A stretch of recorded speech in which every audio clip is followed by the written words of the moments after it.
Muy buenas, doctora Angélica Guaraca. A continuación yo les voy a hablar de la historia clínica. Como sabemos, la historia clínica es una consigna escrita, ordenada y detallada con los datos relativos de un paciente, ya sean anteriores, personales, familiares o actuales, la cual nos ayuda a un diagnóstico correcto de la enfermedad del paciente. La importancia de la historia clínica es que nos ayuda a llegar a un diagnóstico correcto, ya que en esta no se emite ni un solo detalle. Es una herramienta usada por el personal de salud, al igual que esta es un instrumento legal. La historia clínica está dividida en dos fases o partes. Sería la anamnesis y el examen físico. A continuación yo les voy a hablar de la anamnesis y sus diferentes puntos. Primer punto, tenemos los datos de filiación.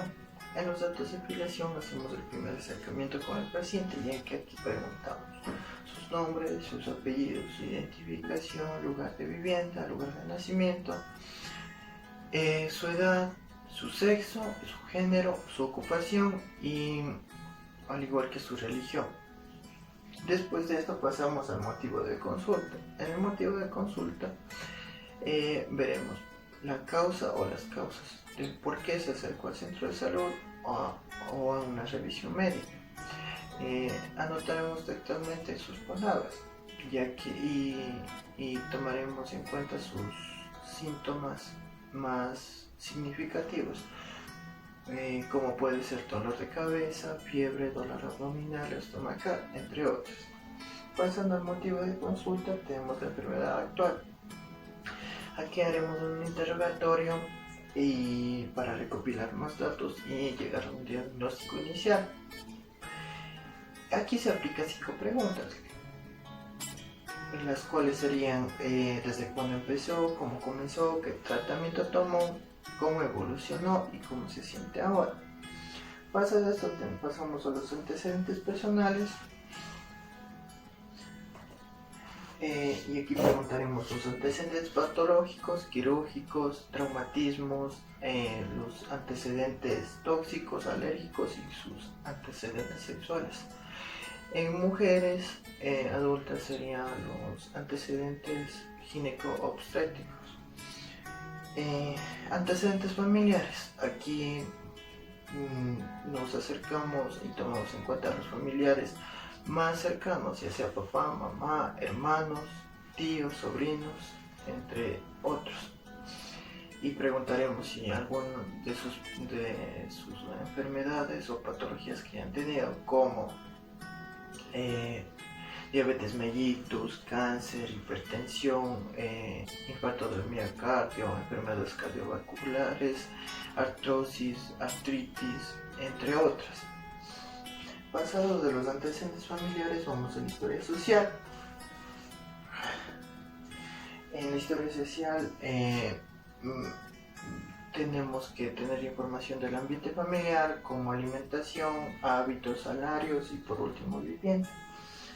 En la revisión de aparatos y sistemas tenemos que hacer una revisión general desde piel, anexos, cabella, cuello, órganos, boca, garganta, en caso de las mujeres, en las mamas, aparatos respiratorio, cardiovascular, gastrointestinal, urinario, genital y neurovascular.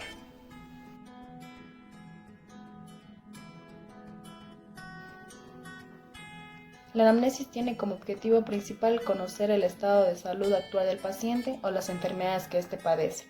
Esta información la obtenemos a través de una entrevista que es más como un diálogo personal entre enfermera y paciente. Existen diferentes tipos de anamnesis, entre los cuales podemos destacar directa, indirecta o mixta. En la anamnesis directa obtenemos la información del paciente. En la anamnesis indirecta obtenemos la información de familiares o personas cercanas, mientras que en la anamnesis mixta obtenemos la información de ambas partes, ya sea de paciente o familiares cercanos o personas cercanas. Entre los datos que se deben recolectar se encuentran nombre completo del paciente, edad, sexo, ocupación, lugar de residencia, procedencia, lugares donde ha residido antes, estado civil, hora y fecha y una persona responsable. En los motivos de consulta se deben tomar en cuenta anotar todos los signos o síntomas que el paciente presente con sus mismas palabras. Se debe tomar en cuenta el tipo de persona que es, las actividades que realiza o el lugar en donde vive o trabaja. También debemos indagar entre los antecedentes o las enfermedades por las cuales este paciente ya haya pasado. Siempre y cuando debemos hablarle con un lenguaje en el cual el paciente entienda y no de manera técnica. También debemos indagar sobre los antecedentes familiares del mismo. Esto puede influir entre la enfermedad que el paciente esté padeciendo. Mi nombre es Jonathan Guichimbo. Yo les voy a explicar cómo se debe realizar un examen físico de tórax. En este examen se va a incluir la inspección, la palpación, la percusión y la auscultación. Dentro de la inspección tenemos que verificar la forma del tórax de mi paciente y además la frecuencia respiratoria y los patrones respiratorios. Dentro de la forma del tórax, por lo general, tenemos que observar que el diámetro antero-posterior sea menor que el transversal. Seguidamente tenemos que observar la forma del esternón, ya que en varias patologías podemos observar que el esternón tiende a hundirse hacia adentro. También se debe de evaluar la columna vertebral, ya que en la columna vertebral podemos encontrar patologías como una psicosis o una escoliosis o una mezcla de ambas. En la evaluación de los patrones respiratorios tenemos que tomar en cuenta que existen varios patrones respiratorios como la respiración de Biot y la respiración agónica, que son algunas respiraciones que tienden a presentarse en pacientes que sufren alguna patología relacionada a los pulmones, a enfermedades pulmonares. Seguidamente tenemos que evaluar la frecuencia respiratoria de nuestro paciente. En la frecuencia respiratoria de nuestro paciente tenemos que tomar en cuenta que los valores normales de respiración en una persona sana son de 12 a 20 respiraciones por minuto. Seguidamente tenemos que hacer uso de la palpación. En la palpación tenemos que buscar puntos de dolor tanto en la vista anterior como en la posterior. Seguidamente tenemos que evaluar las vibraciones bucales y para esto es necesario recorrer comparativamente los espacios intercostales desde el cefálico al caudal, con toda la mano y con el borde cubital, ya que este es sensible a las vibraciones que tiende a presentarse. Y esto se puede lograr diciéndole al paciente que repita una serie de palabras o una palabra varias veces. Los factores que pueden alterar la sensación táctil pueden ser el tamaño de la pared del tórax y el grosor de la grasa subcutánea.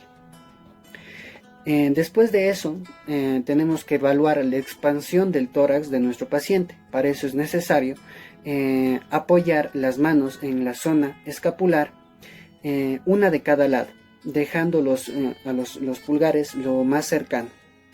Y seguidamente le pedimos a nuestro paciente que respire profundamente. Al respirar profundamente vamos a observar que el tórax se expande y va a separar los pulgares. En caso de no suceder esto, es que mi paciente sufre alguna patología pulmonar. Mientras que en la percusión, esto hace referencia a la evaluación de los espacios intercostales y en los bordes de la escápula. Esto debe de hacerse de forma comparativa en el examen cefalocaudal. Seguidamente, la auscultación. Dentro de la auscultación vamos a utilizar una herramienta muy importante que es el estetoscopio, el cual nos va a poder dar a conocer los diferentes sonidos patológicos que se encuentran en el tórax y que impiden al paciente respirar o hacer alguna actividad.